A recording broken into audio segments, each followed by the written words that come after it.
Dimanche 16 mars, au Café du Savoir, une causerie débat. Le thème est d'actualité et fait saliver. La démocratie et les sociodémocrates congolais. L'auteur principal, Marion Mandima Ewango, qui reformule le thème en les sociodémocrates dans le processus de démocratisation du Congo.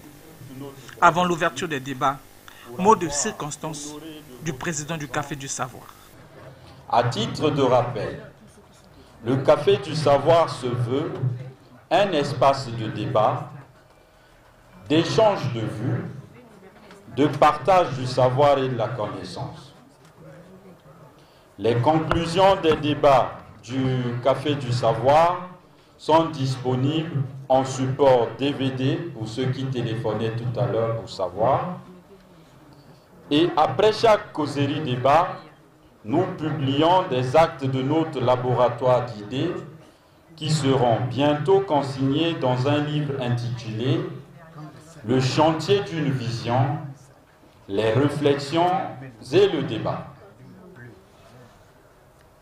La tradition ici est qu'au-delà de nos opinions, de nos convictions et de nos appartenances diverses, on arrive à susciter une synergie, à se mettre ensemble pour débattre des questions essentielles tout en disant des mots avec M-O-T-S sans engendrer des mots avec M-A-U-X.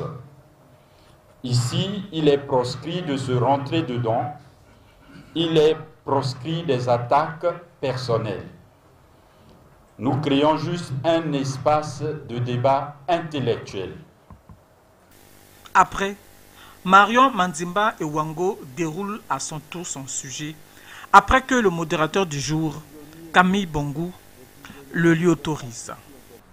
Pourquoi j'ai reformulé cela? Parce qu'en réalité, quand on lit, je me suis, dans le peu de temps qu'on m'avait donné pour préparer cette intervention, je me suis procuré certains statuts de partis politiques. Et quand on lit ces statuts-là,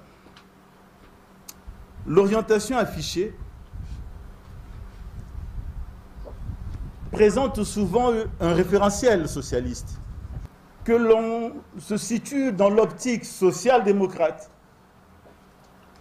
carrément marxiste ou même social-libéral, mais on a l'impression qu'il y a un fond commun dans la pensée politique congolaise, c'est le socialisme.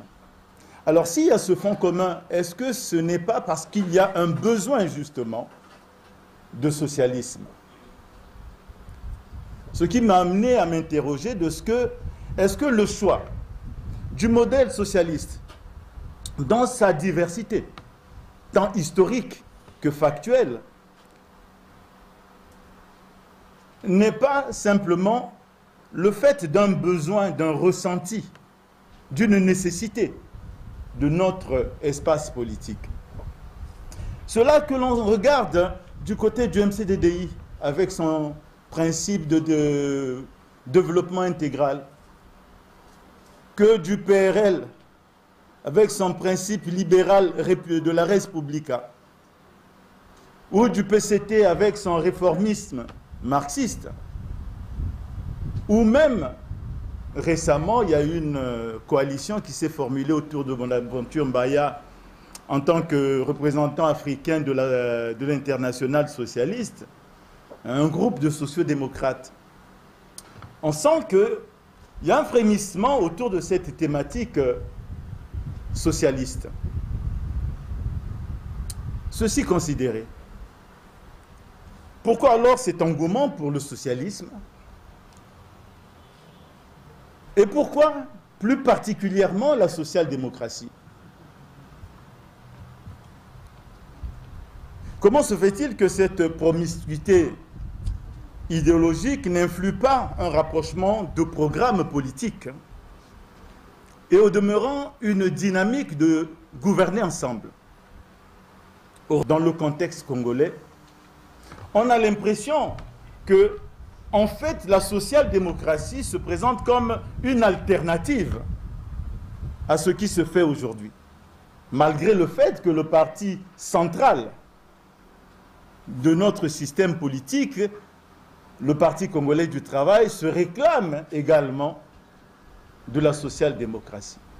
C'est là une problématique qui m'a interrogé et c'est surtout pour ça que j'ai accepté de faire cette causerie, parce qu'au plan intellectuel, c'est très stimulant et ça permet peut-être d'engager au travers de cette interrogation les débats sur des questions de gouvernance.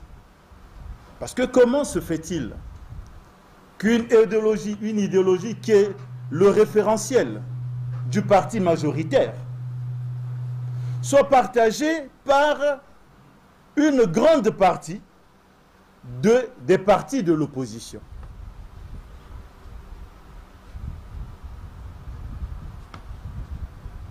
Cela aussi m'apporte un certain plaisir que de constater que, en réalité, il est faux de considérer que les partis politiques dans notre pays n'ont pas de base idéologique. C'est faux. Que les hommes politiques ne soient pas constants dans leur démarche politique est un fait, mais les partis politiques ont un substrat idéologique. Maintenant, le problème, c'est de savoir, alors, comment expliquer le hiatus entre la praxis et le référentiel idéologique? Après, certains responsables politiques sont montés au créneau pour expliquer à leur manière leur vision de la social-démocratie. Morcho Soisy. La social-démocratie n'est que l'une des trois formes que l'on trouve au sein de ce mode qui a une aspiration qu'anime le camarade Bonaventure Mbaya.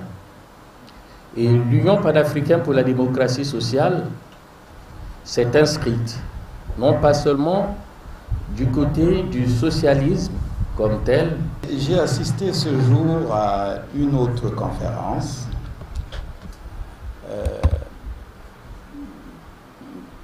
pour laquelle, je peux dire, je suis resté sur ma soif.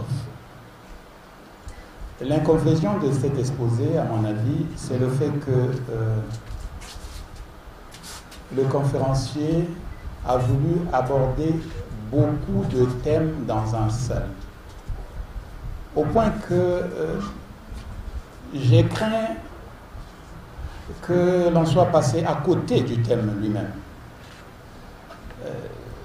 C'est-à-dire la social-démocratie. Le conférencier n'a pas véritablement présenté les ressorts de la social-démocratie. Qu'est-ce que la social-démocratie? Que vise la social-démocratie en termes d'objectifs, de sens et de pratique?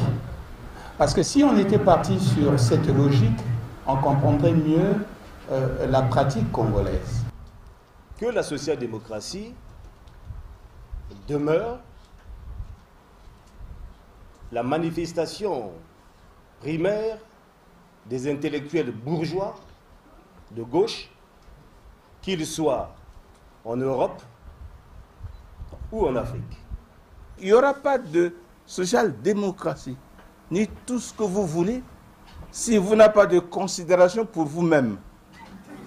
N'est-ce pas? Si vous vous prenez comme des esclaves, des pauvres types qui ne savent rien faire, eh bien, monsieur, ça, vous serez condamné à ne rien être. Il n'y aura pas de social-démocratie. Voilà. Ceci posé. Ceci posé.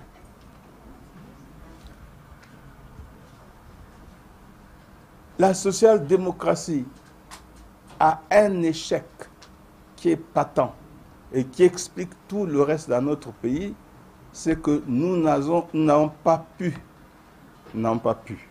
et nous n'avons pas su créer un État qui est la base de tout ce que vous dites là. Sans État, c'est pas avec les fétiches, c'est pas avec les prières qu'on fait la social-démocratie. On l'a fait avec un État moderne, où les lois existent et sont respectées, où les citoyens ont des demandes, des droits qu'il faut satisfaire, où chacun est servile de l'État, à partir de ce moment-là, oui. Que disent les théoriciens de la social-démocratie? S'approprier l'État. Ça commence par là. Nous, on ne s'est approprié de rien, puisque l'État qui était colonial, il est parti. Nous sommes appelés à créer l'État. Est-ce qu'on l'a créé? Est-ce que, tel qu'il fonctionne, nous sommes satisfaits? Si nous ne sommes pas satisfaits, alors c'est encore notre sujet. Et la social-démocratie doit être interpellée a priori par ça. Le reste que vous réclamez, c'est des conséquences. La redistribution, alors qui va la faire? C'est l'État. Dans les débats, plusieurs termes sont revenus. La social-démocratie est, pour comprendre la pensée de l'auteur dans les balbutiements de notre pays, et David Mavwangi, universitaire, de donner des pistes pour mieux comprendre cette idéologie politique.